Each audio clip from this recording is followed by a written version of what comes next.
Hello, everyone. Welcome to the APMA podcast. I'm here with Jordan. Oh, look who's just turned up in the waiting room. There he is. Right there, look at him. We're literally just gone live, Dan. So you're basically hang on. 40 seconds in. There you go. Yeah, so first of all, guys, as we normally do, how are we both doing? Yeah, not too bad. I've literally just got back from the gym. I thought I'd sneak it in before we started. I'm glad that I did. Just trained back and buys quickly, which is why I'm sweaty. But yeah, no, I'm all right. Not too bad. When you go to the gym, roughly how long do you spend there? So I want to get out in 35 to 45 minutes, which I know seems very quick. Like I've trained for a long time. I've done the 3-hour sessions. I've done the hour-and-a-half sessions. Jeez. Personally, and this could be controversial, I think if you're training by yourself and you're in there for longer than 45 minutes, you're resting too much. Oof. There you go. I'll throw everyone under the bus. That's it. I'm normally there for an hour, probably total at the moment. Yeah. But you do cardio as well, don't you? Yeah, I do cardio, and also, unfortunately, because my shower's fucked, I am currently using the equipment there. So I'm showering there as well. So I guess that probably takes like 10, 15 minutes out of the workout or the hour. Yeah. Given all 45 minutes is the crisp goal. That's optimum. And Joe Rogan said it as well, so take out with him. He go. And he's like, as meatheads go, he's like top tier. Yeah. So Joe's always right, isn't he? He is. He is. How are you? I'm good. I didn't do yoga this morning, but because it was my daughter's harvest festival at the church. Festival. Cute. So yeah, they all sang a little song, and yeah, it's really busy actually. It was quite cute watching her sing her little bits and stuff, and then the priest does a little thing at the end for about 5 minutes, which is always interesting. He was saying a couple of years ago, he was like, on about all the waste, and everyone just left super depressed. But he was all right. I think he fine-tuned the crown now. He was just like, yeah, just do a little Jesus thing, and then amen, and off we went. Good. That's the Jesus material, and just stuck with the Jesus material, and yeah, he knows it. He knows it well. Knows it off by heart. Just knows what gets the crowd going. Good gig. Stay away from the Red Bull stuff. Just don't mention that. Throw your pine cones up in the air, everyone. Yeah. Just got the crowd going. Yeah. Is it the harvest thing where you bring I remember at school you had to bring like tinned food in to like donate? Yeah. Like the same thing. We did. Yeah, it should be, and that's what always used to happen, and that's kind of stopped or died down. I mean, I think now more than ever, you should be doing that. I like doing that. I occasionally. I mean, I'm going to need some myself, I think, soon. But I think. But no, I think it's good. Yeah, I always do it at the supermarket. I give like little tins and stuff, and yeah, it's good. Yeah. It's a good thing to do as a kid. I mean, I used to do it when I was a kid. My kids have done it, but that tradition seems to have stopped. So maybe there's something online that you can do. But I think I think it's important. I'm pretty sure when I did it, my mum picked like the stuff that was pretty close to going out of date. Just gave it to me. Just like, tuck that. That's not in the spirit, Mum. Just because you've reminded me, I don't want to throw my mum under the bus. Love her to death. She does great things. Here she goes. So I went round.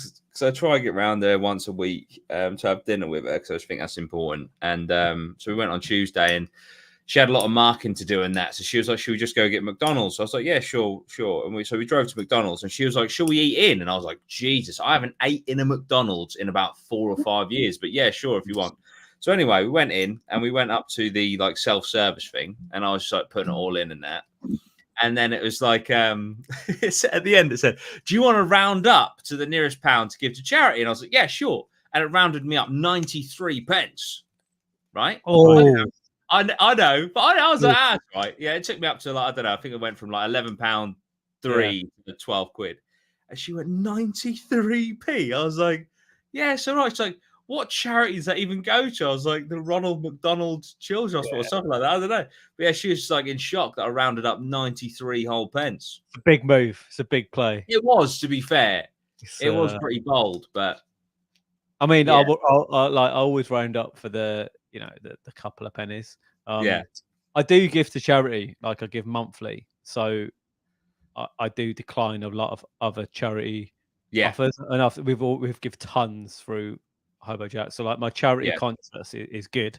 So I think I just want to interject to big you up here. I remember when we went when we were filming the when we were doing the Studio 2.0, and you and Jimmy brought a load of Hobo Jack gear just to give to a charity shop to sell. Yeah, we've done that a lot. Like we never say about it or shall put it on any. I've literally just undone that. But I'm picking you up for no reason. It's just that we just do it. Like no, definitely, it's the best way. Isn't it? Quiche, some others, and what I reckon we've give about 50 grand's worth over the period, because we get feedback every now and then of how much stuff that they've sold and stuff, especially back in the day when we were like doing huge volume. We used to give just stuff like odd ones that sent accumulation of like stuff that had gone out like new range or whatever. But yeah, we've given tons and tons of boxes. Like I love that. I feel so good about that. It's like one of the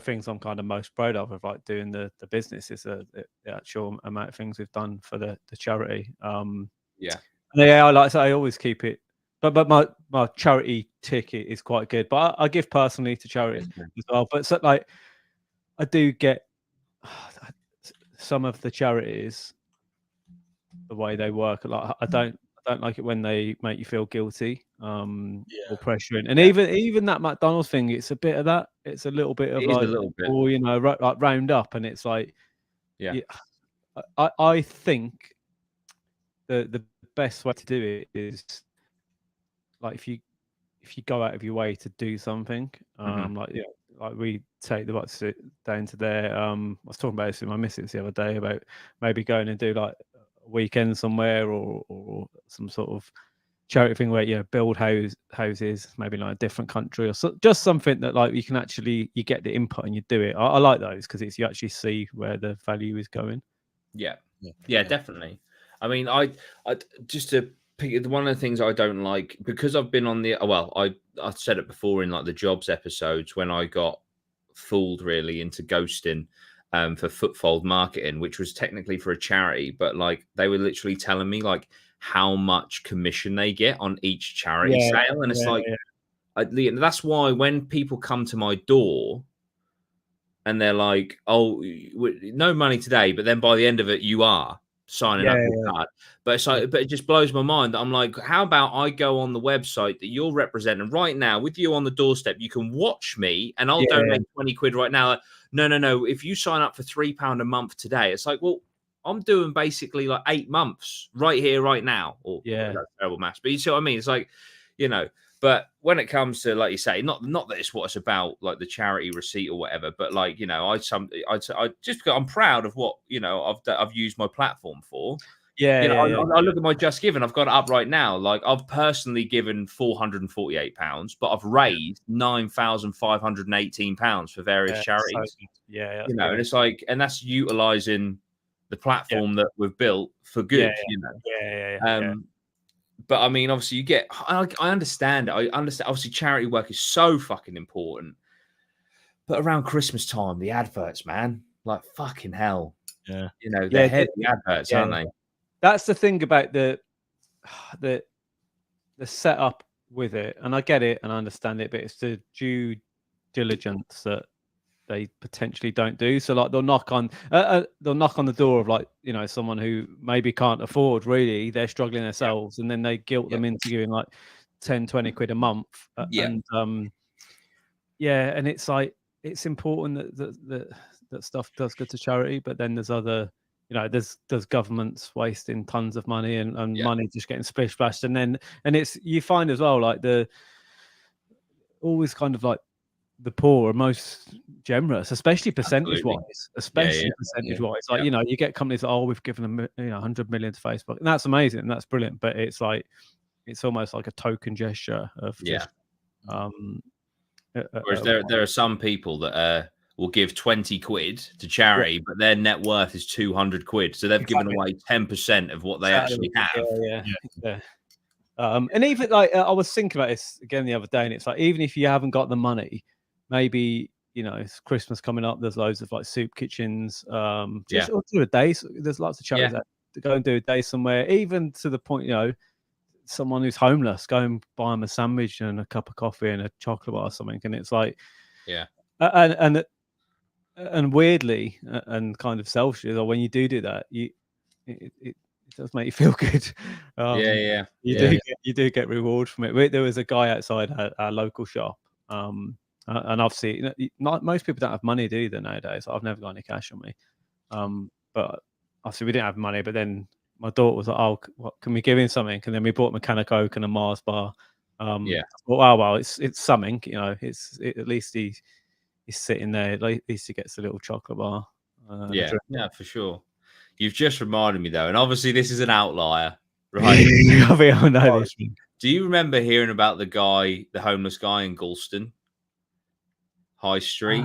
Basically, this guy would sit outside KFC, right? So you'd think, I'm going to get him a little chicken fillet or something like that, right? This man KFC, I don't want that shit. You sat outside the shop. Like, stop dropping hints. I do think, I do think that, like, we are, there's all the bad stuff, and you see all those bad things. Like, humans are actually quite nice. Because I think about a guy sitting out, I bet throughout the day he's definitely got enough food. Like, he probably just wants cash. And like I say, that guy at KFC, so many people probably offer to get him a KFC that he's just sick of it. He just doesn't want it. But that's the thing. I think if you were homeless and you were short and you had no money, no food, whatever, I do think there's enough kindness that you would get meals per day. People would give you meals. Generally think that. The money thing, I don't know.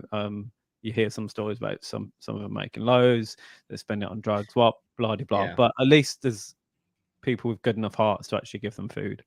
Yeah, absolutely. If I ever, see a homeless person, I always try to give something, just 'cause I think if it was the other way around, I'd hope for the same, Bex, well, I'll start with what the King's Pantry, great name, said. I always wonder how much of it is actually going to the charities in question. Then Bex follows up and says, when charities do phone campaigns now, they tell you how much they are spending on getting more donations. One charity had spent £100,000 on their donation campaign. So shocking.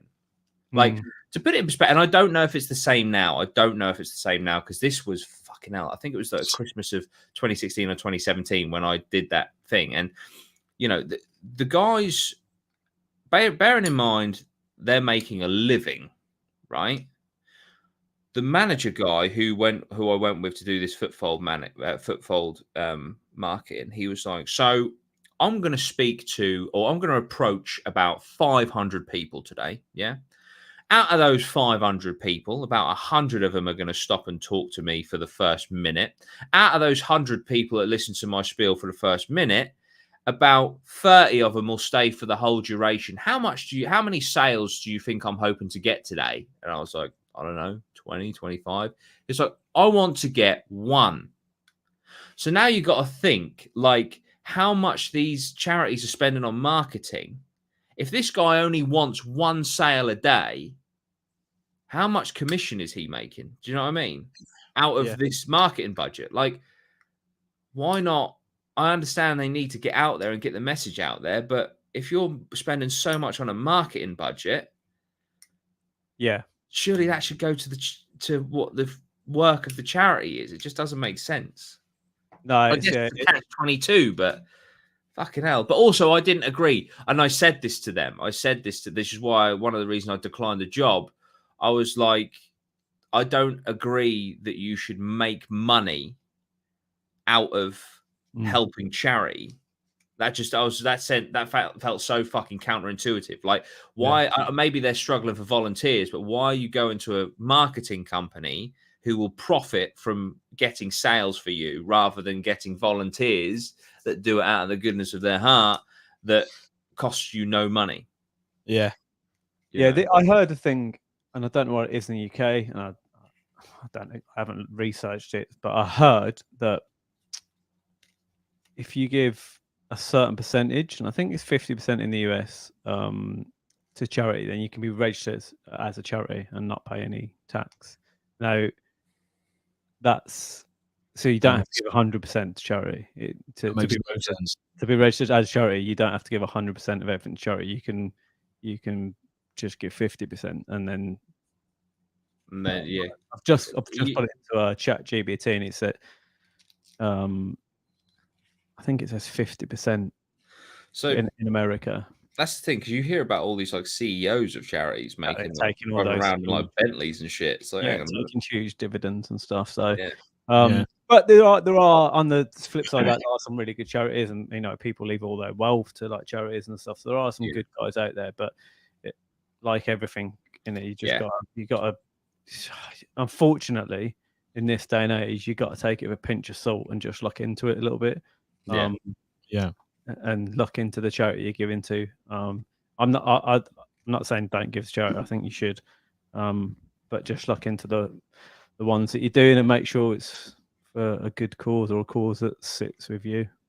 Yeah. So I historically, although I have done charity work raising money for charity for like Macmillan, generally I do it for mental health charities. I've done it for like Calm, which is like a men's specific mental health charity. I've done it for Mind. Mind. I've got a mixture of different ones. My sister works for Mind in one of the hubs. Yeah, she works in one of the hubs, which is really, really fascinating. Yeah, it's very, very rewarding. It's essentially like a cafeteria. It's pretty much like a cafeteria kind of place where people can just walk in.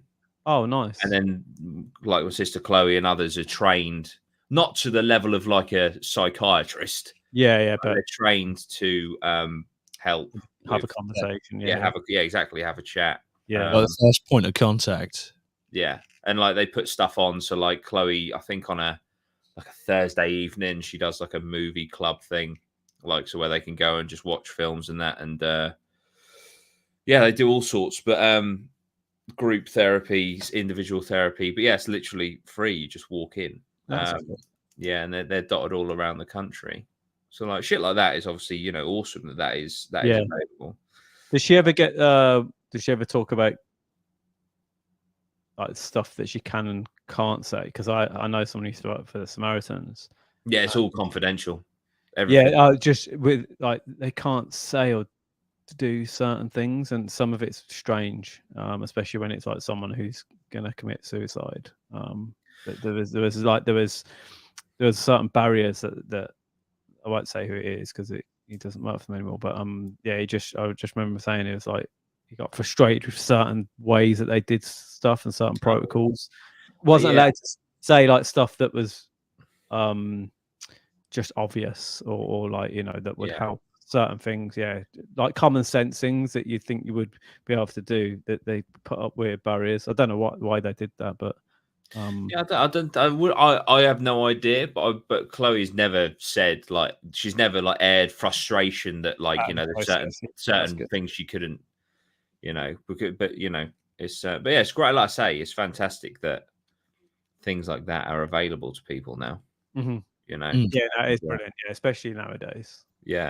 I mean, like, so that she works in one that's just like in like a random town, so it's not just like the big cities. Like, they have them in Norwich, but she just works in one that's in a little town centre, which is great because you sometimes, I mean, mental health affects everyone. It's not just if you live in a fucking city. So having that available to people in rural areas is awesome. Good. Yeah. But wow, Harvest Festival took us on a right tangent for 20 minutes. 20 minutes. I'm not even sure what the the title was going to be, but we're Not 20 this. in the charity. Why I planned. Brilliant. Well, as we just talked about charity, we got some stuff to sell. Oh, quality. Love that. That's it. Give us your charity money. That's brilliant. Lord, that's terrible. I don't even fucking care anymore. I'm a charity. If Dan's saying that fucking companies can take 50% and give it to charity and fuck off with the other 50, I'm having it. You know what I mean? £16.50, only shipped to the UK. Do you know what I mean? It's on eBay. I've put it in the chat. I understand it's not a great time to say it, but I was gonna do it now, regardless. So Yeah. He had it lined up, guys. Let him that's off. it.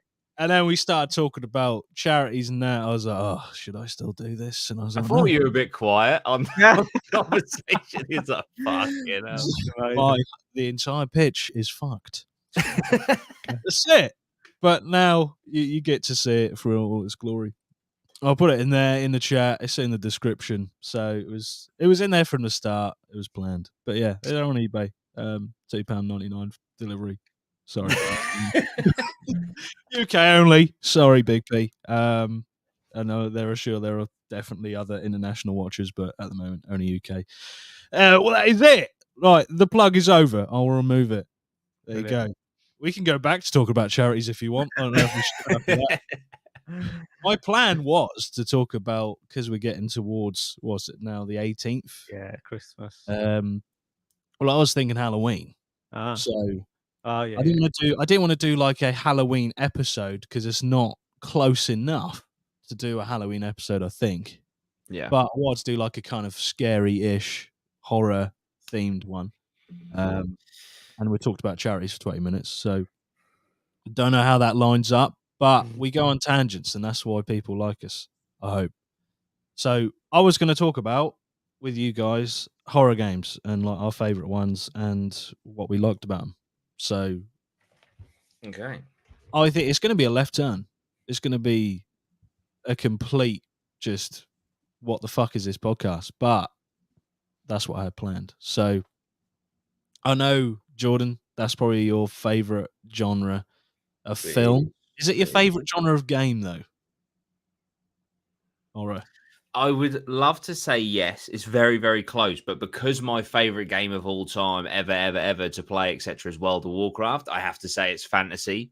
Right, yeah. Like, basically, if I went like World of Warcraft at the top, I'd say 2, 3, 4. Like, everything else in the top 10 is probably some form of survival horror. So, en masse, yeah, I would say so. Yeah, that's cool. I do like I think horror's not my jam really with films, but I do quite like horror games, playing horror games. Specific horror games. If it's just like jump scare after jump scare after jump scare, I'm not about that. So the game that comes to mind for me is Alien Isolation. Nice. That game is sick, especially if you like the film Alien, the original, because they spent so much time like looking at what the film sets were like, and the game takes place 15 years after the film, and you play as the main character in the film's daughter trying to find her mum. Or trying to find out what happened to her mum.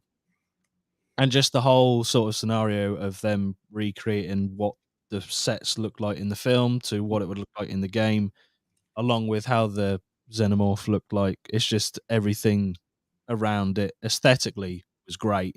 Yeah. And on top of that, they actually put in the enemy being the alien was something you could not kill. You could never kill it, pretty much like in the film. So you always knew the encounter that you had with the alien was like going to be tense because you were going to get fucked up in seconds if you just started sprinting out of a corner.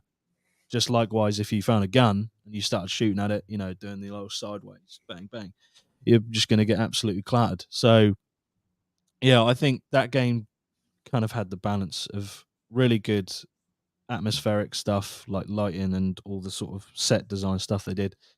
An enemy that was recognizable and formidable, but there was always that little bit of leeway. You could go underneath tables and go into lockers and hide for a bit. But even on the highest difficulty, you couldn't just keep going back to the same locker and hiding in it because it would just figure it out and just kill you. So it had like a fine line of being not too hard, but not too easy, which I do quite like in games when they can find that balance. But if you like Alien and you like any, I'd say pretty much any survival horror sort of game, that would definitely be up there for me to recommend to you. Have you played it, Jordan? I don't know if you have or not. I have, but I've never completed it. I've tried to not tried to play it. I think I just got too busy or something for why I didn't finish it. But I got to like a similar point both times, and it's when the androids go bad. Oh yeah. But yeah, I think I was like I was like streaming it and then like switched game or something like that. But it wasn't a reflection of that game because, like you say, atmospherically it was amazing and visually it was incredible. But yeah, I just never finished it. Yeah, Dan, have you played? Have you played like, a lot of the only games? thing I played recently, I got the VR set. Oh yeah, and I played Resident Evil. Nice. So that was different. Is that Resident Evil 4? Not Resident Evil. Was it Resident Evil? Well, yeah, no, Resident Evil. Yeah, 4. Yeah. Yeah, I've got that on VR. It's fucking awesome. Because you got like if you're on your shotgun, you go over the shoulder. Yes, yeah. It's I should fire that. Yeah, so that's weird. Like just the whole process of I haven't played on the VR set in a while. It sends me a bit dizzy, to be honest, when I'm on it for too long. Yeah. I like the boxing on it. The boxing was good, but yeah, it was scary in some bits. Especially when they'll start running at you, you get a bit overwhelmed with it. Yeah. But yeah, and it's a different experience to just playing it on a computer. Yeah, I actually think I prefer it for that game specifically. I remember I played it around Jordan, and I only played it for like half an hour, but I was like, this is actually a lot more fun than playing it with a controller, just because of the actions you're doing and stuff. Yeah. But yeah, I did enjoy that. Yeah, it's I feel like that's only going to get better and better. I'd love to do it like an AR, an augmented reality, where you're like in like an abandoned building or something. So that I think that'd be really cool. And then you got your weapons and that, so it feels really real. I think that's kind of like the next. They've got fucking gutted that I didn't go. It's because I won't like this sounds bad. Basically, they've got one in London, like it's this massive like room, and it's like, you know, and I think it was when lockdown just ended. It was around 2020. They invited me down. Oh, cool. But I don't want to say like money wasn't amazing then, and they were like, look, we can't pay for your travel or anything, but can you come down? And I think the dates were a bit dodge, and it was like, you know, 90 quid for a train and that, and so I passed them up on it. But I'm gutted really. But yeah, they've got this thing down there. It's like a fucking massive like hangar. And then you just go in and you know, and so obviously they'll stop you from running into the walls, but yeah, you know, you're going through the VR kind of thing, but you're just in a massitive room, so you can like run around. It's fucking cool. awesome. Yeah. I think it's only evolving in it, that space.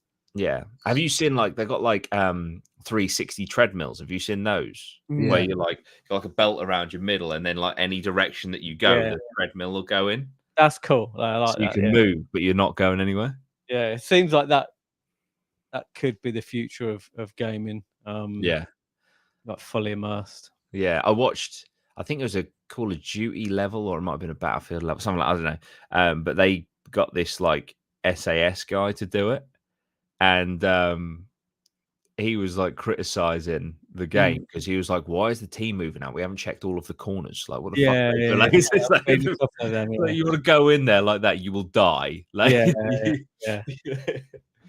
I guess it is a little bit different when you can't respawn. Yes, yeah, you get one chance. Yeah, a lot slower, I guess. And also, I guess they're all Americanized. Not there's anything wrong with the American Army or Special Forces, but I think the feels like the British ones are a bit more thorough. The SAS are the best in the world for a reason. Exactly, not just running in gun ho. Speaking of, we can actually blend the two here. Look, they do it every Halloween, or most Halloweens, I think. There's like a Halloween event for Call of Duty, Warzone, which looks really cool, where they're basically like, introducing like zombies and stuff. And that's cool. yeah, and then the new zombies coming out on the new COD. I'm really looking forward to because it's more of an open world kind of zombies experience. That I always loved. I always loved the especially the older ones. The Call of Duty Zombies. That was always good fun. I mean, the first one on Call of Duty World at War. Wow, spent a lot of time on that. No, that was like almost. You're like, oh, I've finished the game or I've finished the story. What the fuck's this? Oh, it's COD Zombies. What the fuck? Okay, and then it just evolved from there. Just almost became to a certain extent the most popular game mode, other than maybe like Team Deathmatch or something like that. Yeah. Do you know how Call of Duty Zombies started? No. So I literally watched a video on this last night or this morning. So basically, in World at War, there's a level where you get a flamethrower and you set fire to a load of the enemies, right? So they got these motion actors in to pretend they're on fire, basically, to put it in the game. And apparently the game designers or the director, whatever you want to call the director of the game, whatever, when he was watching it, he was like, fucking hell, they move like zombies. And they're like, zombies, that would be cool. And so then they just went through this whole arc in their head, and then that is how, and they reused the models of the people on fire for the zombies. And that is how the Nazi Zombies Call of Duty came about. By accident, because they wanted to set fire to someone. Yeah. That's cool. Which is pretty fucking sweet. But I just want to interject here with what Matt has just said, because I would love to do this. Matt said, just join, lads. I know you finished the horror movie tier list a while back, but I did love the tier list. You should bring one back to do 10 minutes at the end of each episode again. I think that'd be cool. Well, I was planning on doing at the end of this episode. No way. Continuing the game tier list that we started. That's cool. We did like one episode in it. I was going to say, I've forgotten this. Yeah, it was quite a long time ago. But yeah, we did rate some games. Okay. Oh, perfect. There you go, Matt. Your dreams come true. Straight in. But yeah, that's. I know. You've been playing? I mean, you've only played it for a little bit, I guess. That Scorn. That looks. Yeah, I'm going to continue that this afternoon. That's really fucking cool. That game. So Scorn is basically it's a horror game.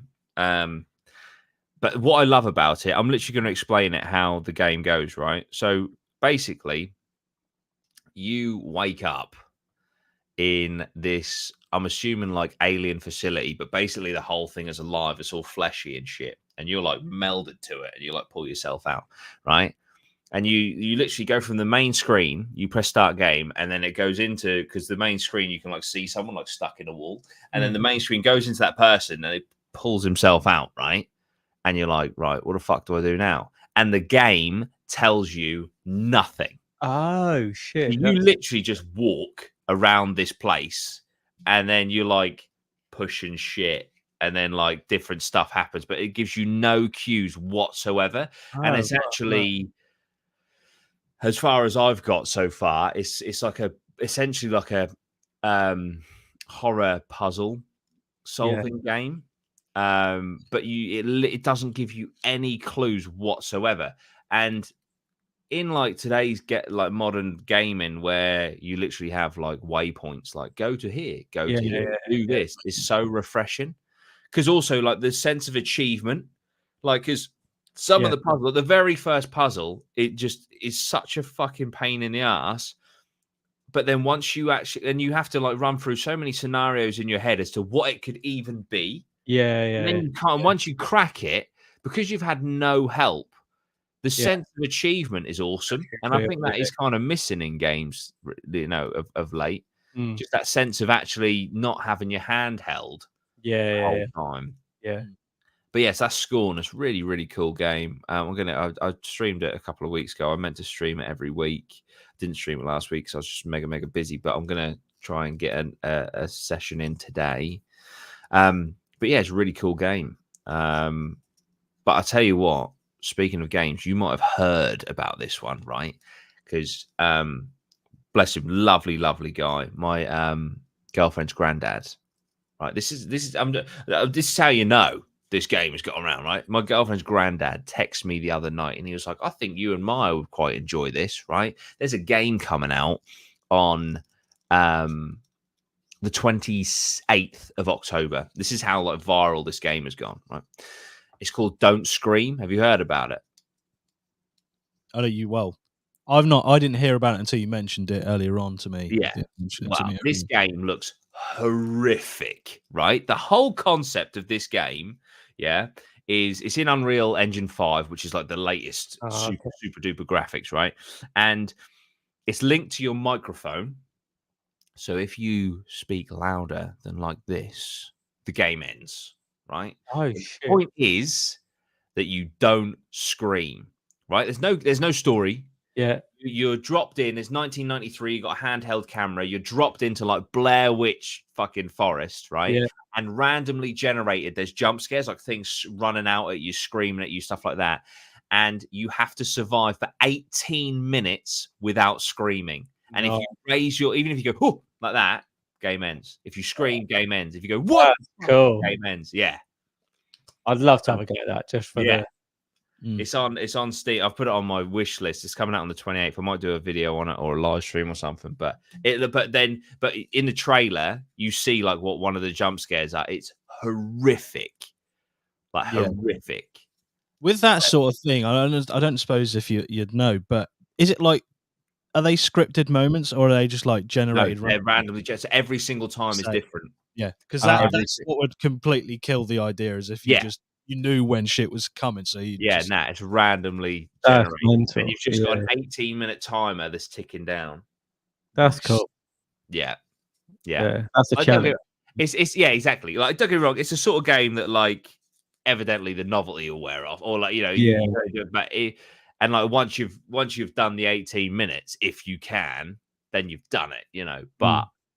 It just looks so cool. What a concept, an original concept. It's really cool. Because like Phasmophobia and Demonologist, they're two like ghost hunting simulator games, really fun games. They implemented the microphone, which is genius. I think it's a brilliant idea, because like if a ghost is coming along and it's going to kill you and you want to hide, if you're speaking, it will hear where you are and it will come for you. And so it's another element. Add to the game. And also in-game chat, if we're all in the game and we're like hunting around a house, go upstairs, your volume will go down and down and down until I can't see you from too far away. That's so cool. So is it that game where you can communicate through the spirit box? Yeah, you got a spirit box as well. So like, what is your name? And then it'll thing it. Yeah, that's cool. So literally your voice is a method of controlling the game. That's cool. So all that will be standard in the future, won't it? It's going to get so good that it's I'd like to play that. That'd be quite interesting. Yeah, going round and then it's so fun. Feel really real, especially like as the guys walking away and the voice would fade. Yeah, that's mental. Yeah, it's horrendous. It is horrendous because it is very scary, and like you do get some form of comfort of being near people, and then once they fade away, it's like, oh shit. Come on, my own. And like you think like where that could go, obviously it would be quite difficult, but with our AI and stuff getting a little bit more clever, like in games where you get cutscenes where your character is talking to another character. Imagine if you could talk to the characters, and as long as you're along the right lines, the AI will generate a response to what you've said. That's already been implemented. That's something is it? The Unreal 5, was it the Matrix demo? Yeah, that came out. There've been people that have added AI conversations in, so you can hook your microphone up. You can talk to an NPC on the street, and you can say, "Oh, fuck off, you're a twat," and they'll be like, "What are you saying that to me for? What have I done?" Really? Yeah. And it's like, it's not absolutely seamless. It's not like a proper. You can tell it's an NPC. Like you're having a conversation with a computer at the end of the day. Yeah. But it is enough of a response that is warranted, and you can understand why they've said what they've just said to you. Yeah. Basically, Yeah. what you've said to them. That's So that mad, is isn't something it? that's definitely coming around the corner. It's mad that we're kind of at that stage already that you can have a conversation with something in a computer program, and like think of all the variables of speech. Yeah. I guess like ChatGPT is like that, and innit? you ask it something, and it never goes, I fucking have no idea. I'm sorry, mate. Yeah. I know. Yeah. It's always got something. Well, do you remember? This is a bit niche. Do you remember the movie I, Robot with Will Smith? You know, he had that hologram of that guy that died, and he could only respond to Will Smith if he was asking the right questions. Yeah. Do you remember that? And he was, Yeah. and that's something. You know, that's how I could imagine. You know, an NPC in a game. So, like, say, I don't know, you're in an army level and you need to know what building you need to locate. If you ask the radar guy, you know, what building have we got to go to, then then the response will come. Yeah. If you go, you look like a twat, he'll just go, just, I don't know what you mean. Yeah. I don't know what you mean. I don't. You can't continue until you say the appropriate thing. Yeah, it'll get like so clever in like real life that if you like offend him, he'll just walk away, and then you're like, I need that guy. So you'll have to stop being polite. Yeah. But I think it's really cool, really exciting. But yeah, Don't Scream looks horrific. Yeah, that's how it's not really exactly the same at all. I was thinking there's a cult game, that's got like kind of cult following. It's basically what it boils down to is it's a game of Russian roulette, right? Really low fucking textures, like really not graphically amazing at all. It's almost like offensive to the eyes, but it is made by one guy, right? I don't think you can get it on Steam anymore, but back in, I think it was like 2 years ago, I think I first saw it and I was like, that's such a fucking weird idea for a game. Basically, you play Russian roulette, but you get one life. And if you die, that's it. You So you can't can never play the game again. I don't know if you can never play the game again, but you keep on going until you die, and then you have like a gravestone in the game with your name on it. Oh, nice. And how many rounds you got through, and Oh, who killed you, or who'd you killed by, essentially, with the person you were playing against. But yeah, that was like such a weird premise for the game. It's like, hang on, it's like this is the most anti-game thing I've heard. Like you could literally go in to your first round and just die. And it's like, okay, well that's me gone, I guess. Yeah, it's just reminds me a bit like of the finality of stuff. Obviously, Don't Scream, you can just play it again. I don't know if you could play it again I can't remember what the game's called, but the finality of death in a game is something that we just take for granted now. Like you said before, auto saves, checkpoints, blah blah blah. Yeah. When I was watching someone play a game back from, I don't know, it was late 70s. It was a platformer, and when they died, the game went back to the title screen.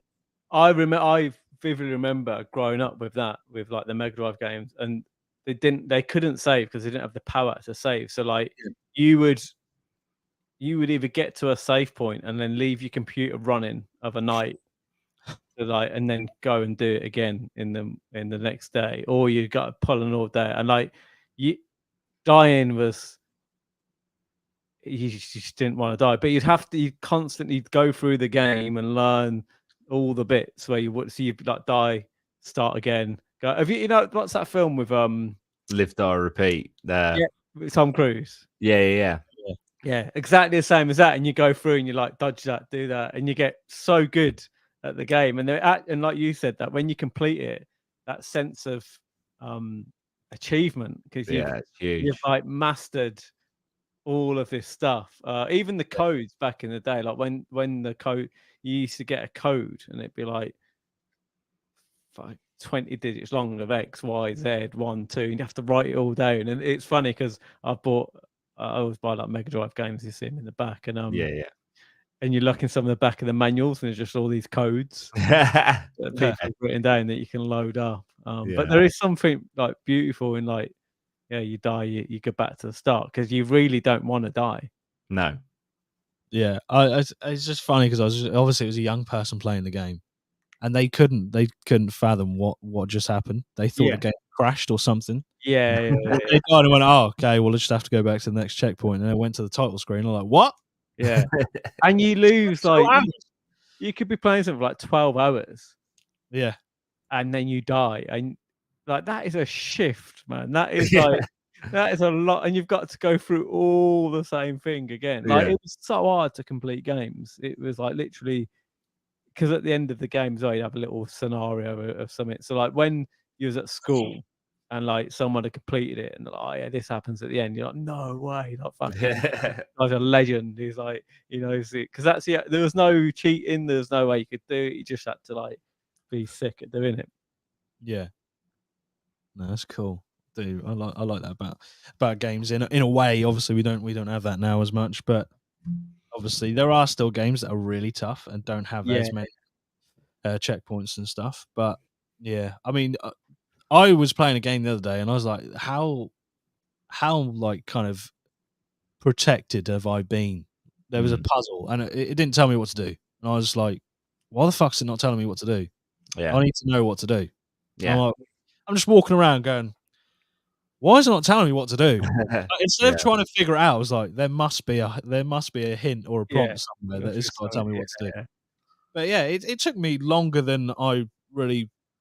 Well, I should be embarrassed how long it took me to fucking do really, but it was just the shock of not having my handheld through it. I was like, well, why are you not telling me where am I supposed to look? What am I supposed to do? And I just reflected and I went, I'm in the system here. I'm done. Like, if anything out of the normal, like out of the ordinary happens, I'm fucked. Like I can't figure it out for myself. I'm done. That's it. Are you still like been dumbed down? Are you still impressed? Obviously, graphics are so good now, and then they bring new stuff out. Like, are you still impressed by the jump that the games do? Because I like, for me, starting from Atari, the first one, the very basic, like it was always such a. You get the next one, and it was such a jump up and jump up and jump up, and yeah. Do you still get that now in like the next console, the next games? Are they still managing to jump up? Yeah, I feel like the differences now are smaller than they used to be, but I'm still like absolutely when Unreal 5 like first got announced and they showed some footage on it, I was like, that looks pretty much photorealistic. Yeah. That is pretty much someone's actual view of the world. Yeah. But it's for me, like I've played games that look like absolute dog shit and they're like up there with probably my favorite games of all time. Memory it's not is something I need, but it's something I definitely take notice of and go, fucking hell, that looks good. But yeah, memory is a weird fucking thing because like I got into a little habit of watching like retro game playthroughs, and there's two that really stuck out to me. The first was the first Spider-Man game on PS1, and the other was three, sorry. So the first Spider-Man game on PS1, Metal Gear Solid 1 on PS1, and GoldenEye on Nintendo 64, right? Yeah. Because when I was a kid, I don't recall the graphics being that bad at all. No. I don't know if my imagination took over, but the graphics, like Sean Bean's character in GoldenEye is just like a blur with a couple of pixels on his face. But hang on a minute, I remember it just being Sean Bean. Yeah. Like, His memory's bad, and I think as well, like vectors and squares. but also as well, that was the best at the time. Yeah. So like, this is what I was going through that in Unreal Engine now. It's like it's almost completely real, and it's like you think, God, how does it get better? But it will, and in 20 years' time, people will look back at that and it'll be shit. It's mental. Which is mad. So, but I guess the way that because it's almost picture perfect, the way it becomes shit is like sensory. is that like people have VR and it'd be and just that on a screen will be like, oh man, you used to look at it on a screen. So because the pixel, like you say, you get a 4K TV to an 8K TV, our eyes can't notice it. So there's a graph, isn't there, of where game graphics can go and they'll stop, but then obviously all the sensory stuff will come in. But like you say, at the time it's with the best. I remember N64 being like really clear and good, and and you look back and you're like, God, yeah, that was dog shit. I mean, I opened the Atari and I was like, this is amazing. Yeah, like, I'm playing these games and my memory of it, and then I look back and it's literally squares. Yeah. Like I imagined a tank going around. It was a square with a little square. It was 2 squares, and like that in my head, that was a little tank driving around, shooting missiles, and it was just shooting another dot. Yeah, but then again, like games that I go back to every single year without fail are the Game Boy Pokemon games. Like I'm playing Pokemon Yellow right now, playing through it again, and it's literally just a little pixel man on a fucking screen going up and down, and then like some sprites of Pokemon that were really poorly designed come up. But to me, it's the absolute bollocks. Yeah. Like I literally play them every single year. Once you get into it and you're playing it and you're immersed in it, it's like a book, isn't it? Yeah. A book's cool. It's just a fucking words on a bit of paper, but like you can read a book and then you've got this whole memory of this almost film in this book of what's gone on, and it's just you've made a film in your fucking head. Yeah. And like it's like, and it's funny then because you say, "I'll read this book, it's really good," and then I'd love to be able to play that. So you play, you read the same book as me, and then you play the version, and it could be, one character that you've envisioned could be so different to the character I've done. It'd be so funny to actually get those comparisons. Yeah, it's crazy. Really. It is. Like how much you like warp stuff in your head. Yeah. You've watched the. Yeah, I saw something the other day saying like the brain only takes in like 0.035% of like all the everything that's around you, like the frequencies and all the other stuff that's like available in so like you literally construct your own reality. Like, I was like, I still don't understand how it can be that small. I'm like, what the fuck is there? But we just can't see it here. There's so much other stuff that's there frequent, like, but that's it's not even 1%. It's mad. Like, obviously, other animals, other things, other creatures must see different things, which I guess we can't know that they do. But so even reality is fucking constructed from your mind, from your brain to protect you to just have kids. And it's like, it's even what you see and hear. It's not even. There's so much more to it. Yeah, definitely. Mad. Definitely. It's fucking crazy because it is like what they say, it's like looking for a keyhole, don't they? Oh yeah. It's actually there. It's a tiny. I was shocked. I was like, what? That number I still can't fathom. I was like, maybe 50% or 60%, but I'm like, what else is there? Yeah. But it's like we can't see air and wind and things. Like maybe other things just can. Yeah. Like if like a squirrel could talk, it'd be like, what do you mean you can't see the wind? Yeah, well, I guess, and there's animals that there's birds that get born, and they fucking fly to like Africa, or they fly to Mexico, and they're and they've got no powerful, and they just get up and they've got they got sensory stuff that's in them. That there's fish that travel. They're just born and then they travel all the way to this other place. Like no one's fucking got a GPS map and saying that. Mad, isn't it?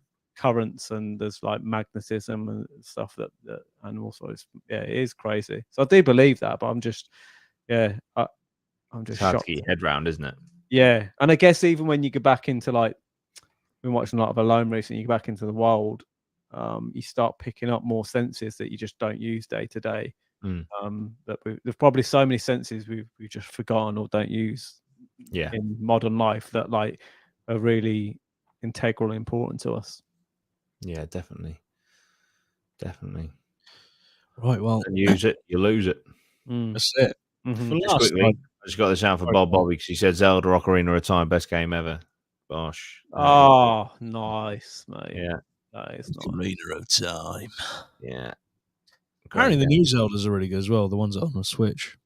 Well, quite a lot of people have said they're really good. Yeah, because I got that. I got that Zelda one, or the first one that they brought out on the Switch, and I just got stuck. I didn't like. It took me ages to do. This is embarrassing. The tutorial, like, it's literally because I was like, this island is really fucking small. How is everyone like praising this game? Like, and then I did the tutorial. And I was like, oh, you leave this island. Oh, right. And then I just never picked up again. And everyone's like, it's the best game I have ever played. It's like, what? I need to give it more of a chance. I think I lent it to Dan, and then Stan's seen it since. So, What do you think about this? This is an interesting question, right? By the Okay. way, another Dan. So I'm not like calling you out here, Dan. What do you think about this, right? So I lent my other friend Dan, a few Switch games, like a few Pokemon ones and Zelda and that, right? And I go around there, I'm like, oh, you playing? Oh, I'll take them back. He's like, oh, blah blah's got it at the minute. And I was like, hang on a minute. Now, what's yeah. lending a lend? I don't know about this. You can't lend a lend. You can't lend a lend, can you? can't You fucking sublet games. You can't. No. There's a specific rule in that contract that you can't lend a You lend. can't do that. It's Oh, yeah. sorry, that's It's just done. So I'm sorry. yeah. Yeah, you How can't. many? Are we to like 3, 4? One of the ones that I lent, I think it was like Pokemon Arceus or something. He lent to someone else. Oh, right, okay. I was Yeah, like, that's the one that I wanted back to play, Dan. Like, even a lend is still like, then you got to ask for it back, and it's how like, far does it go? yeah, but a lend What a if lend. the next person lends it? If he's open to lending a lens, then then you don't even know the fourth or fifth person. Never even met. Do you know the lend of the lend? Who's lent No. it to? No, Oh, you don't even know him. I don't even All know. we can hope is that you somehow get it lent back to you from someone else. It's like massive. Makes the cycle. 27 down the line. Lending a lend. Imagine that. Lend a lend, and it gets back to you. And then And then you give it back. back. The change coming back, and he's like, no, he wants it back. It's like, it's mine. It's gonna get back to me. Yeah. But Bob wants it back to give to Pete. Oh, Fucking dear. mad. That is a mess, though, isn't it? That is. Actually, you've literally just, because this was a while ago and I kind of forgot about it. I'm going to actually inquire today. I'm like, right, I need this shit back, mate, because I'm scared that this has been lent so far down the line that I'm never seeing it again. Yeah. They just ask on WhatsApp, like, Dan, where's this game? And he just sends you the address of CEX. You're like, oh. Just a link to eBay. Unlike eBay. Swap it for Devastating. But yeah, I'm glad that you agree you don't lend a lend. Nah. Because I was like, I've never lost it with Dan. But I was like, okay. You did what now? That's a test. I'm just absorbing this test right now. I'm giving it a couple of minutes. It doesn't sound like Dan though. That's the thing. Well, but it is. Move. Maybe I can't even say that with a straight face. I was gonna say maybe he forgot that it was your game, but yeah.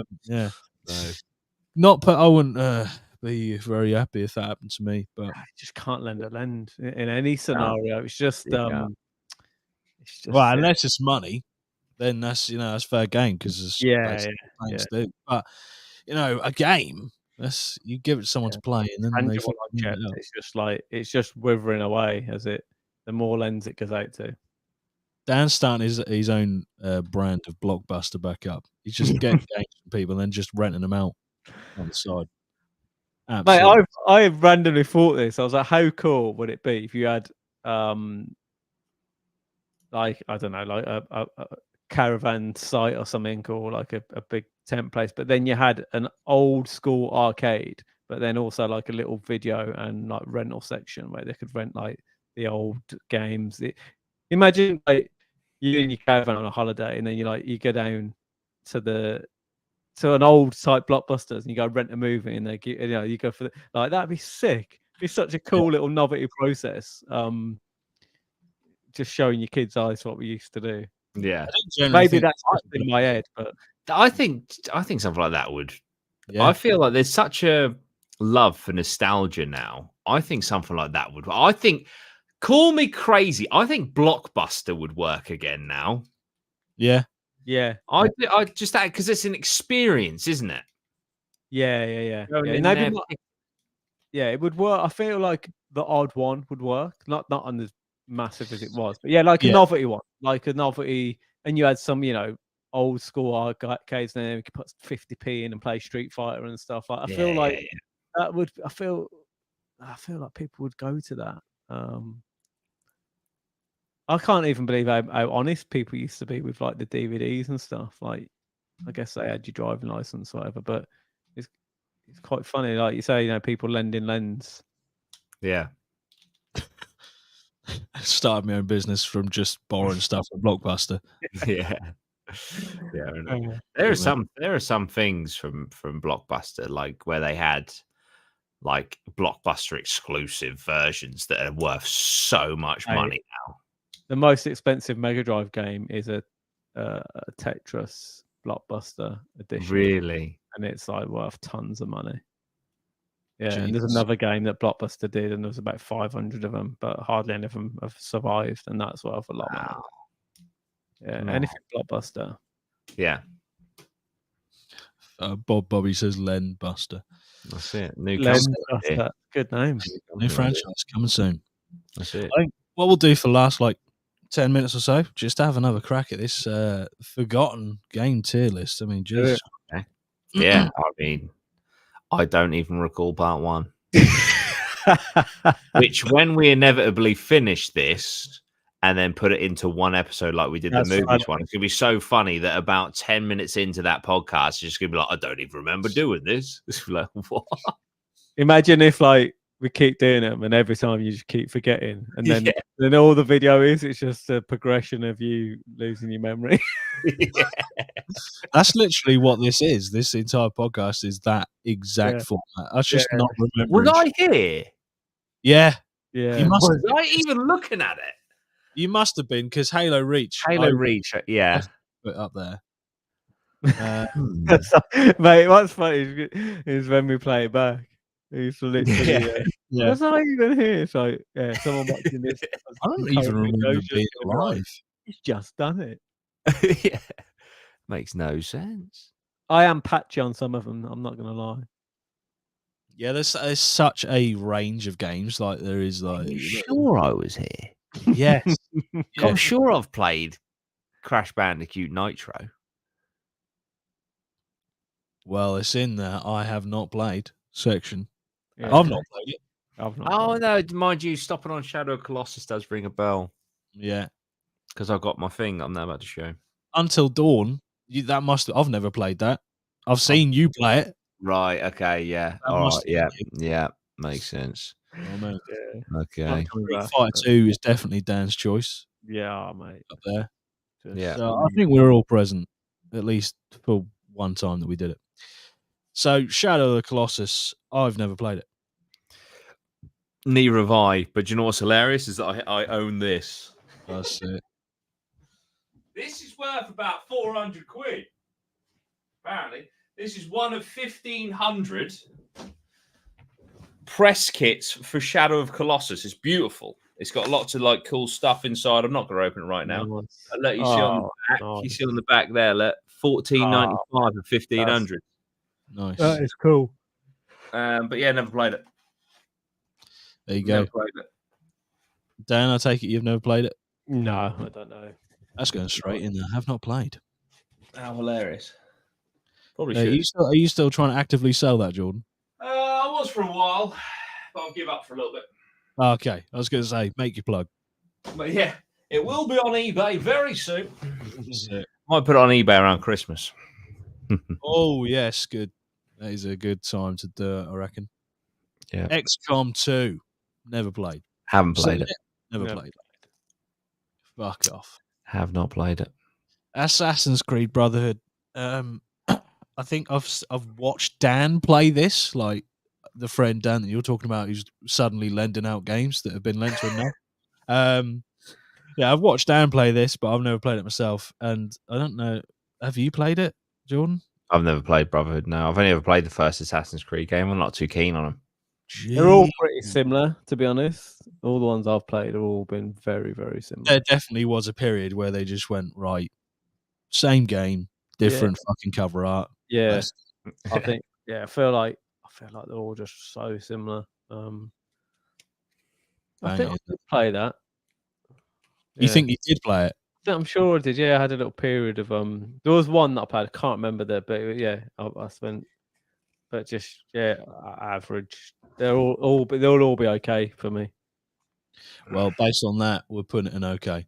Oof, Ashton comes in and says Brotherhood is an absolute brilliant game. Has to be in one of the top 2 tiers. And we've really? slammed it in okay. Slammed in okay. GTA 4. Oof. Good game, fun game. Very good game. I just used to do the play mode with a few friends and just fly helicopters into people. Yeah, I spent a lot of time on that one. Yeah, that was it's a bit more of a kind of darker tone, I think, than GTA 5. But I liked the ragdoll physics were fucking amazing in that game. GTA 4. Just was it Nico Bellic won it, and his cousin, my cousin Roman. Yeah, let's go bowling. You want to go bowling? Yeah, that was really good. I did enjoy that game a lot. Yeah, GTA 4 was really cool. What's yellow? Good, great. Yeah, good or great, I would say. Yeah, I'm gonna put it in great. Oh, yeah, I put it in great. Yeah, I didn't realize it was an amazing. Yeah, definitely great. Snake Eater, fucking amazing game. Metal Gear Solid 3 Snake Eater is incredible. I used to, so I was quite young when I first played it, and I didn't realize like there's a lot of mechanics in it, so you have to like feed yourself because basically you're dropped in and you're like alone, so you have to survive, and you have to feed yourself and shit. And if you get like bitten by a snake or something, you have to get anti-venom. But anyway, I was playing the game, and I just keep hearing. I'm like, what the fuck is that? I was fucking hungry. I had no idea. But yeah, Metal Gear Solid Snake is fucking amazing game. So yeah, I would say amazing game. I've not played. I think they're remastering it soon. Really hyped. I had it on PS2, and then I don't know what I might have stupidly traded it in or something because I don't have it anymore. Gutted. I remember like a few years back, I was like, "Oh, I'd love to fire that up again," and I just couldn't find it anywhere. Well, there we go. Keep hold of your games for a while. Definitely. Especially if they're games that you think are good and are popular. Yeah, I know. Assassin's Creed. Another Assassin's Creed. This game I did actually like. This Assassin's Creed was different at the time because you played as a pirate essentially, and you could have like a pirate ship and all that shit, and just sail the seas and take over other boats and that. I did enjoy. What was it? The Black Flag. Oh, okay. Yeah, so similar to the Viking one, I guess. As I think, as like, so after this one, they implemented the same thing. Yeah, having a ship into a lot of the future. Future ones. Yeah. But this was the one where I was like, okay, this is actually quite a bit different. I fancy it. Yeah. What's Ashton's a big Assassin's Creed fan. He says AC Black Flag is easily a goated game. It's one of the best I've ever played. I personally wouldn't call it goated, but I would happily put it in good or great. I'll put it in great for Ashton, just so the pitchforks aren't on fire as they go. Bobby says Black Flag is the best out of all the Assassin's Creeds. There you go, man after my own heart. Smite, never fucking played it. No. No, I've never played it. I do just want to interject quickly. Apologies about Metal Gear Solid 3 because it's a bit of a horror thing that I forgot about. There's a boss where you walk down, you like hallucinate, and you walk down this river, and the boss difficulty is dictated by how you've played the game because walking down the river at you are the ghosts of every single person that you killed in the game. Oh, right. Got ya. I think we've discussed that before, I think. And that is such a cool mechanic to put into the game. Yeah, so if you've stealthed it and barely killed anyone, You just kind of walk through and then kill the boss at the end. But if you've massacred people, Yeah, they're all just walking towards you because it's sort of like, you know, your guilt of killing people. It's fucking brilliant. That's so clever. Cool. So cool. But yeah. He's a visionary, really, isn't he? Hideo Kojima, he really is. Yeah, definitely. Doom. If you just want to kill shit Yeah. with some nice music. The Well, music not heavy elevates music. the game. So nice. Man. What's Mike? What's the name Gordon? of the Mike Gordon? Mick Gordon, sorry. Mick Gordon. He's the composer for all the music. Fucking sick. Yeah, Doom's epic. I'd say Doom's great. I remember Doom for the first time on a PC, and this lad had 2 PCs linked up, and it might have even been pre-internet. Because I was young, and they were linked. So like I was in the game and he was in the game, and it was like that's time that, and I was like, this is ridiculous, and that was ahead of its time before like PS1s and stuff. Yeah, it was I couldn't believe it. I couldn't believe that someone was in a game with me, and I was just like, That's sick. I think that is the Doom below this Doom. I think the Doom below that Doom is the original. Yeah, and it's got like the iconic like logo look. Yeah. But I think this one is 2016. I want to say that. I think the Doom that came out after this one is better. Doom Eternal. Is that the one that's called? That's got Doom this Eternal, one. yeah. Doom. What are we saying about Doom then? Doom's great though. Doom's good fun. Right. Yeah. I mean, if you like first, you just mow shit down. Yeah. You don't unless you play it on like fucking the hardest difficulty. You don't really even have to think about what you're doing that much. You just fucking. But that's the point, isn't it? It's like you are the thing that everything in hell fears. It's fucking brilliant. Doom. So cool. So fucking cool. Borderlands 2. I love this game. Love I Borderlands. think I did play this, Dan. Maybe. Weirdly, I played Borderlands 3, but I never played 1 or 2. But I thought Borderlands 3 was great. Yeah, so Borderlands 2 was awesome. I completed this with my brother. I think we got it over one Christmas. I think it's like, you know, when you got games attached to memories, and it was just like we just sat down the whole time, like off work, just smashed it out, and I loved it. I thought it was a sick game. For me, it's definitely great. Yeah, right. I did like Borderlands, how they like kind of not prioritized, but made the co-op mode in the game like really fun to play. Yeah, I think that's what it was. It was like the co-op, like me and my bro both playing together. It worked. The co-op worked really well.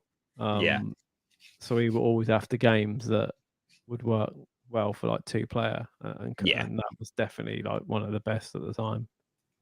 I think that games are so much more fun with other people. Like my one criticism, it's a little bit random, but my one criticism of Skyrim co-op. Oh my god, that would be amazing. I know like Elder Scrolls Online and stuff is, but I'm not talking about MMO. I'm talking just a co-op, just having one other person to go fuck shit up with.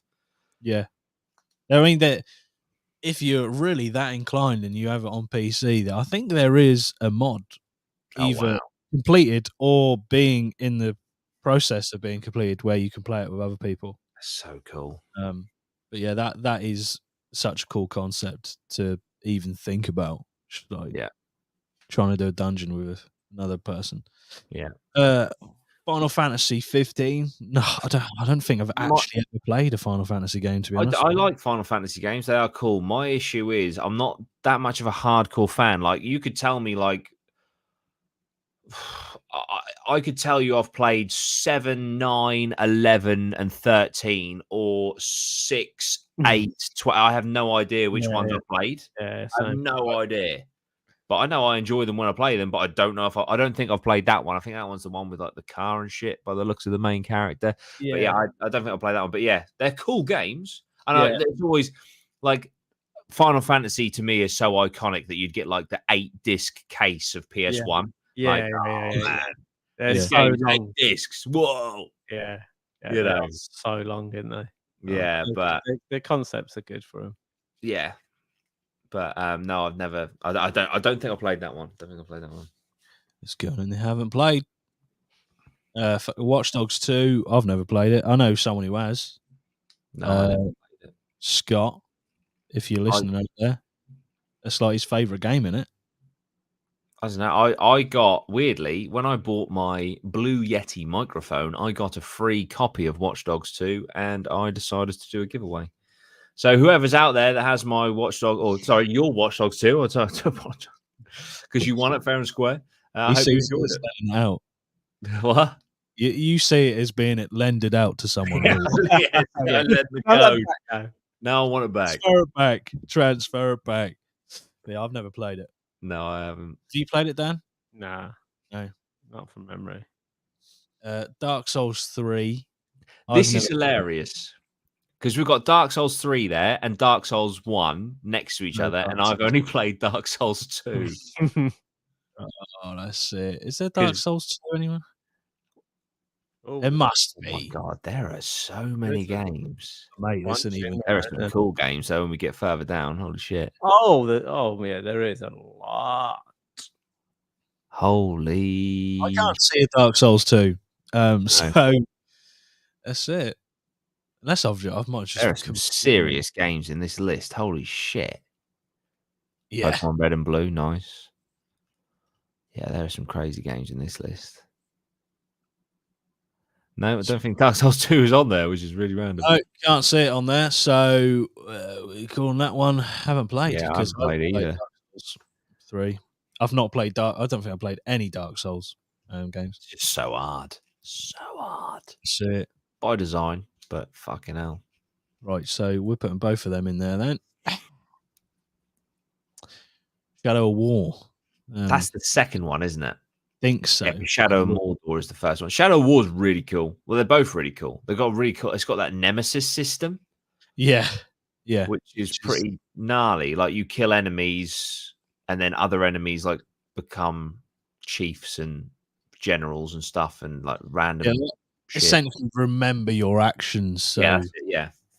And I like that. I like when your actions have consequences in games. Yeah, that's cool. Shadow War, plus it's sort of like I know it's not the lore of Lord of the Rings. It's like extended. But it's really fucking cool. I think it's an awesome game. I haven't completed it, but I think it's great. What we saying? I'd say it's great. Personally. Great. The great column is filling up. Yeah. Let's go.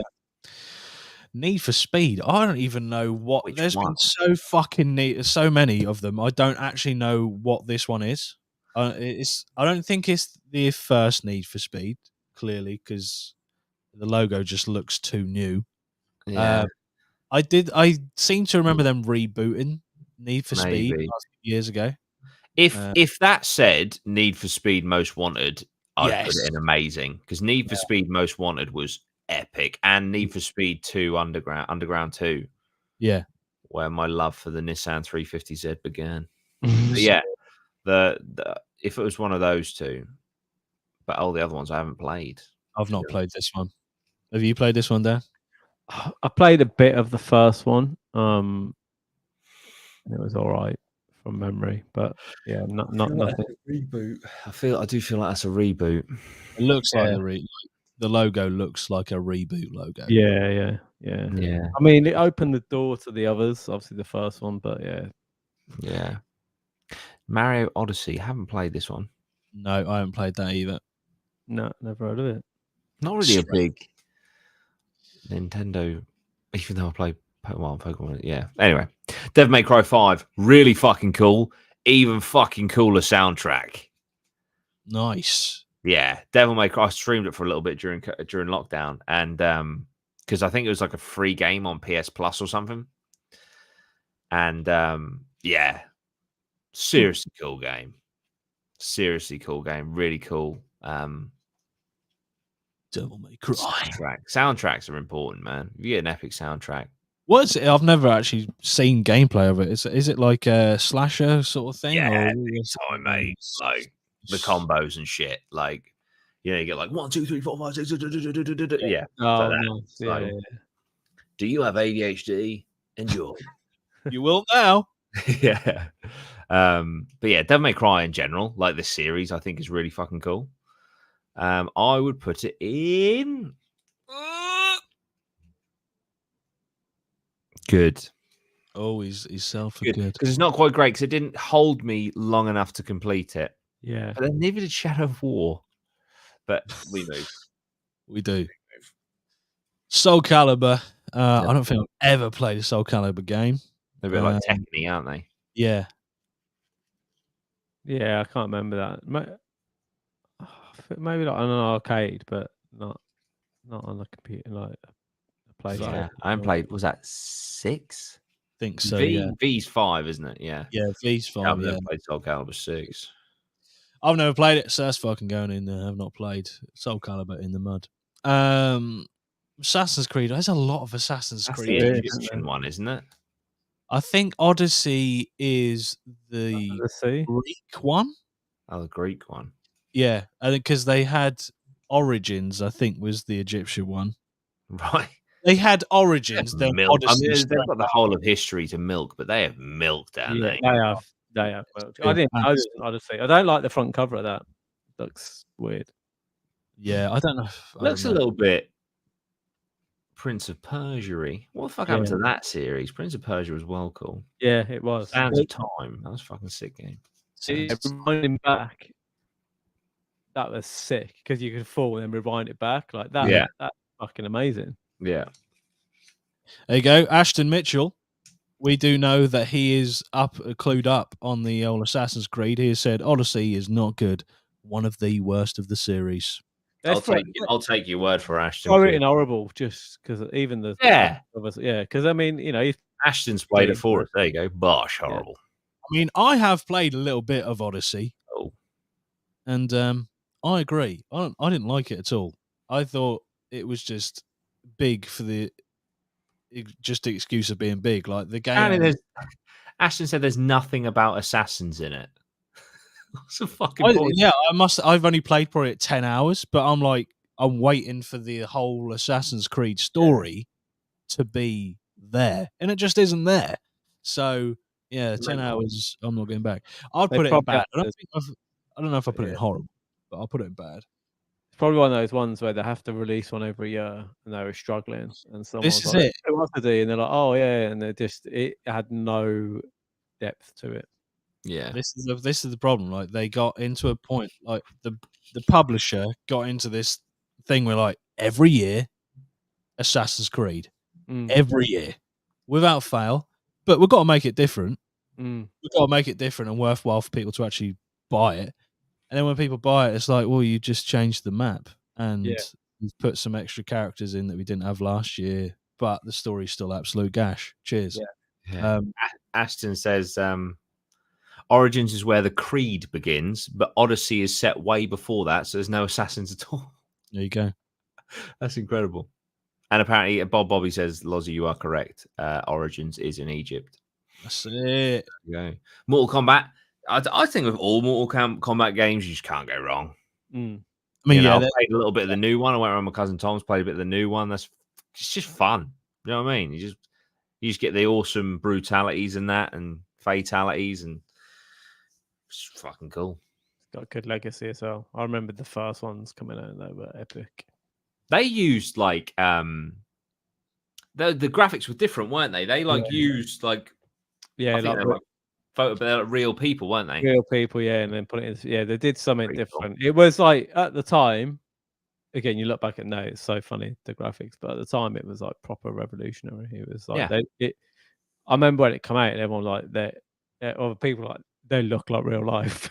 Clearly don't, but like at the time it kind of felt like that. Mate, I remember when funny speaking about like Mortal Kombat and kind of like obviously Tekken's very similar. I remember when the PS2 came out, and I think Tekken 4. I was like the graphics. I was like, what the fuck? Yeah, I was like, I like you're there. Yeah, And now you look back and it's just like, yeah. that you're not. But it's mad. But like you say, it's because you've got nothing to compare it. It's the best thing you can possibly compare to at that time. Yeah. But yeah, Mortal Kombat, I'd say they're all pretty great, to be honest. Like, you know what you're getting. Yeah. I don't know if I've played that one though. That is pretty recent, isn't it? Because is it 12? 11? No, I think 11 is like 2013. I think. Really? I think so. I know hell. Mortal Kombat 1. Hang on, what number is it on now? What one's that? 11. Yeah. It's back to number 1 now. Oh no, I do apologize. You are right. It's 2019. Yeah, so that now they're on Mortal Kombat 1, where basically I think at the end of Mortal Kombat 11, Liu Kang becomes like God, and he reshapes the entire universe. So now it's all like which is a cool way to do it. Yeah. So like some villains are good guys and some good, sort of shit like that. But yeah, so to do another 11 and it makes some more money. Exactly. Yeah. Yeah. Well, are we rating it based on that game, or are we rating it based on? I've played Mortal Kombat 11 as well. Okay, right. And yeah, it's great. I think they're great. I do think they're great. Like you know what you're getting. You know what I mean? Yeah. If you want to play a side scroller fighter, but know that there's going to be some absolute like brutal gore, let's go. You're in for a good time. That's it. Modern Warfare. I'm guessing that's Modern Warfare 19, isn't it? Yes, we'll do these last two, and then we'll call it there. But yeah, Call of Duty Modern Warfare 2019. Right. I'm going to throw an absolute bomb. Okay. Call of Duty, and I am thinking hard on COD 4, COD World at War. You're going to say exactly the same as what I'm going to say. Guarantee it. Call of Duty Modern Warfare 19 is the best Call of Duty they've ever made. Yeah. I think I'd agree. Overall, I think I would. For time played, for enjoyment, for how smooth the mechanics are, and that, I think Call of Duty Modern Warfare 19 is the best one. Is it a masterpiece? I don't know. It's Call of Duty in it, which is like literally changed. Yeah, changed. And if that's the best one of something that has changed, it's got to go masterpiece, isn't it? I think so. Oh, see, but there'll be people out there like Ashton. Black Ops 1 exists, so I've got to disagree. I understand, but I was never really big. Like, I don't have much nostalgia attached to Call of Duty, which I think does me well, because I know a lot of people do, and they're all about like the maps and stuff, and like they remember, I don't know, coming home from school and playing it or whatever with their friends. I wasn't really into that because I was playing WoW. So I feel like I can look at, I'm not saying I'm right, but I kind of look at it through a different lens. And I just think for overall how much that one gripped me compared to everything else. I mean, did COVID help? Probably, because we were all stuck indoors. But still, yeah, overall, I think that one is the best one. And it's one that I still go back to today. So, yeah, I think, and if you're going to call Call of Duty, whether I know they've had some stinkers, but ultimately it's a masterpiece because it shifted the direction of gaming. So I think that's the best one, it's got to be.